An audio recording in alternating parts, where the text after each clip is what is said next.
What is up, fellow nerds, and welcome to Not Your Status Quo. In today's episode of What's Next, we're going to talk about what's coming to the Falcon and the Winter Soldier after that amazing and semi-alarming episode 4.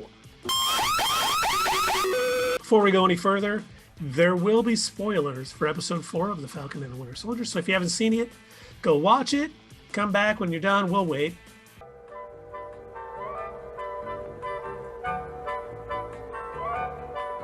So we've all seen what any comic book reader has known is coming for some time. We saw the beginning of the fall of John Walker as Captain America. So, you screwed up. In what was, without question, the darkest scene probably in MCU history. And I was pretty shocked when I saw it. And of course, that's where it ended. So, what's next? I have some thoughts on what's going to happen. I think the gentlemen have some thoughts. I don't know, Keith. I was super surprised, and I did not see that coming at all. John Walker seemed like such a perfectly great guy, and nothing in the comics that I've read would ever lead me to believe that he'd be a violent psychopath at all. Really, Doug? Do I have to reel you in on that? I know you read the comics, Doug. Come on. Oh, come on! Well, what's coming next? I feel that the government is going to spin this into, hey, John Walker was a good man until he took that super soldier serum. Obviously, unsupervised, he found it and he just took it. So there may have been some steps missing from the process, but they're going to spin this that he was a good man until he took the serum. And remember, the Flag Smashers have also taken it. So I think they're going to spin this on its heels a little bit and kind of make it say, yeah, he was a bad man. We're going to take him in for some counseling, some rehabilitation. We're going to get him back to a good place. We're going to help this man out. He has some dark times and some troubles ahead of him, but we're going to help him. But the Flag Smashers have also done it. So you have to be on the lookout for them. They're going to be more violent terrorists, and we have to capture them sooner than later. And they're going to turn this into a manhunt for Carly and the Flag Smashers. And it's going to all wrap up. We only got 2 episodes left, so we really got to start talking about where this show is going to wrap up. It's going to wrap up with Sam doing the right thing, like he was trying to do in this episode, and bringing the Flag Smashers to justice for what's happened and having it more of a peaceful resolution with no one else getting hurt. And finally, Sam will feel that he is worthy for the shield. But once again, spoiler alert, he has always been worthy. Yeah, right when John Walker entered this show, they didn't show how he got there. He just came down the stairs and they were, Sam and him were yelling at each other already. And you could tell from that moment, I thought, that he was overly aggressive about just about everything he was doing. And, just built up throughout the show. When he got his ass kicked by the Dora Milaje, that was the moment for him where he just realized that, he could be Captain America. He could have medals. If he's not super powered, he's not going to be effective. They weren't even super soldiers.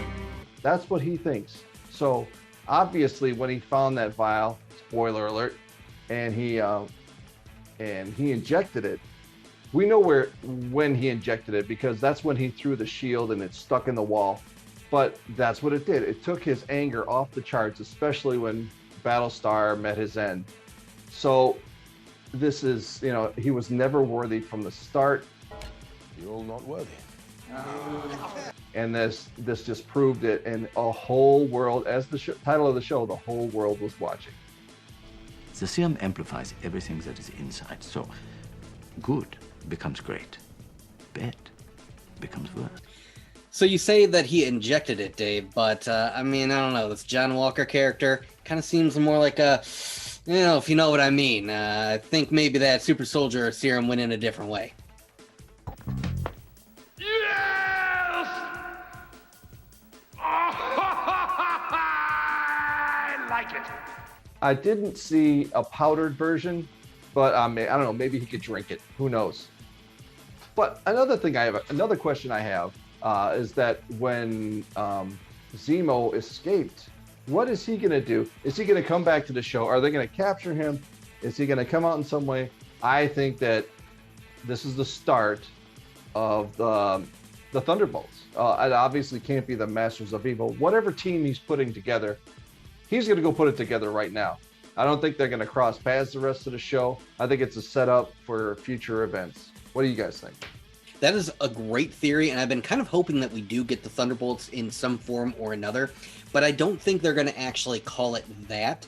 And I think you might actually be closer with more of a Masters of Evil kind of thing. I don't think I'm going to call it that either. But so while I'm pretty sure that he is going to form his own group in order to, again, stick with what he wants to do, and that's eliminate all super soldiers, all heroes, Avengers, whatever. He wants to get rid of them all, and he will use different superpowered people to come to that conclusion. I don't know if it's going to actually be called the Thunderbolts unless somehow at some point they do introduce Thunderbolt Ross into this series, and pretty sure you've already reeled us in on that one.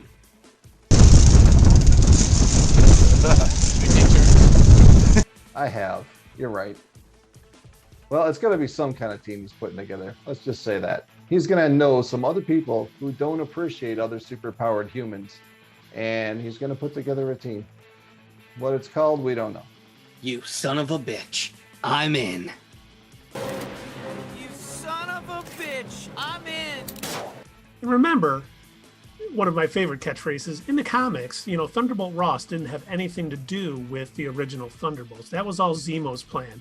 The Avengers and Fantastic Four were seemingly destroyed by Onslaught, and he wanted to introduce this new team of heroes to come in and save the day as part of another plan to take over the world.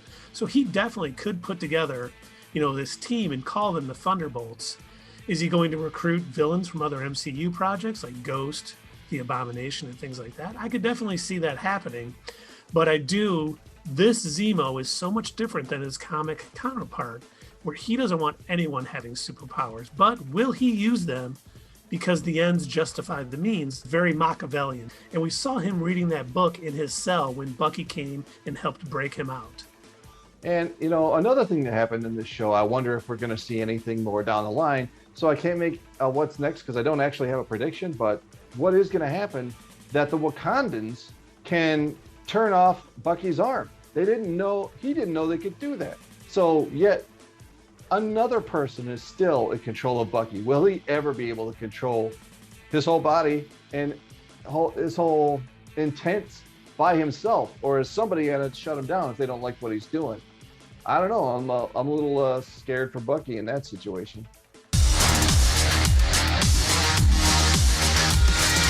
And I think the scene that really got me during this whole episode was when Ao called him James. She did not call him the White Wolf. She did not call him Bucky. I think that was very strong language from her, basically saying, hey, you are no longer Wakandan. You have basically gave safe harbor to this enemy who killed King T'Chaka, and we are now at an end. And I was pretty blown away by that. I don't know if that's going to play out in future movies or in the rest of this series, but I think that was extremely strong and foretelling of what is going to happen with Bucky and any Wakandan assistants later on. In the comics, Steve Rogers meets up with Carl Morgenthau and during one of Morgenthau's kidnappings, and he says, I understand what you're doing, and I like your cause, but the way you're doing it is wrong. The way they've portrayed that on this show goes back to Sam being a counselor, which was established back in the Winter Soldier, right behind me there. And he, talks to her, he understands what she's doing. And then the other side of that personality, the other side of that coin, would be John Walker. But it's really extreme that John Walker is just ready to go in there and kill. I know Steve Rogers wasn't. He was ready to do what it took to stop them. But if you separate those two, and you got the extreme with Sam working it out, and you got the extreme with John Walker just saying, let's end this right here. I think they've done a great job doing that so far. One thing that I want to mention about Sharon Carter from our previous What's Next video, you may remember Keith was kind of theorizing that, well, it's possible that she either works for the Power Broker or maybe she works for SWORD. She's working for Nick Fury because Keith had mentioned he's probably aware of Secret Invasion and he's got his people on the ground, and it could be that she's in Madripoor for a reason.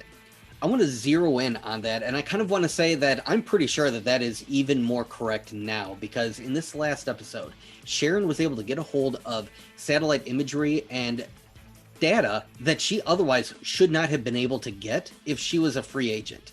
She had to have had somebody backing her. Now, whether that is still the power broker, which she apparently does know and is a he, sorry Dave, but I really think that Keith is onto something, and I think that she does, in fact, work for Nick Fury still. And while we're talking about evidence mounting for things that we've theorized beforehand, at the beginning of this episode on the previously on Falcon and the Winter Soldier, once again, Zemo has his line of saying, and you think Hydra is behind it, and that's why you needed me. Once again, who worked for Hydra? Arnim Zola. So I think this is pretty much, if I think the gentleman will agree with me, he's the one working with Dr. Nagel to perfect that super soldier serum, and it's all going to play out exactly as we said it here at Not Your Status Quo. Oh yeah, it's all coming together. All right, Keith, let me reel that one in. We have no proof, but the next thing you're going to do is you're going to tell me that in Endgame, Howard Stark is going to work with Zola in some fashion. I mean, that's just crazy. Arnim, you in there? Arnim? Looking for Dr. Zola. Have you seen him? I think the biggest theory and what we think is coming up next is obviously what Marvel doesn't want to tell us. You see, over the weekend, we had a hashtag, and we're going to put it up here on the screen. It was Release the Zemo Cut. Now, we saw in our last What's Next video, sort of a preview of what we could expect, a little bit of Zemo dancing, having some fun, and then Marvel released a 1-hour video of Zemo dancing, obviously, to, the music and to the lights and the effects and everything they put in with the editing, but I don't think that's what the fans really want. So, Not Your Status Quo, we have actually found the true, unaltered, unedited Zemo cut of his dancing in its pure rawest form in order to protect the creative vision of the directors and the writers, and we're going to present it to you here.